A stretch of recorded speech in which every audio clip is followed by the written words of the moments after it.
अमेरिकेचे राष्ट्राध्यक्ष Donald Trump यांना जागतिक फुटबॉल प्रशासकीय संस्था फिफानं त्यांच्या नवीन स्थापन केलेल्या फिफा शांतता पुरस्कारानं सन्मानित करण्यात आलंय।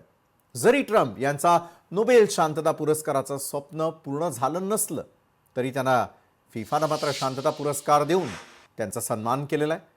फिफाचे अध्यक्ष जियानी इन्फॅन्टिनो यांनी ट्रम्प यांचे औपचारिक स्वागत करताच हा पुरस्कार जाहीर केला।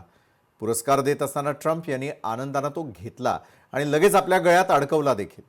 याशिवाय त्यांना सोन्याची ट्रॉफी आणि प्रमाणपत्र देखील प्रदान करण्यात आलेलं आहे, ज्यावर त्यांच्या नावाची खास कोरीव नोंद होती। प्रमाणपत्रामध्ये ट्रम्प यांनी जगात शांतता आणि एकता वाढवण्यासाठी केलेल्या निरंतर प्रयत्नांचे सविस्तर वर्णन करण्यात आलेले आहे। पुरस्कार प्राप्तीनंतर ट्रम्प अत्यंत उत्साही दिसून आले। त्यांनी याबाबत बोलत असताना त्या पुरस्काराला आपल्या आयुष्यातील सर्वात मोठा सन्मान मानलेला आहे।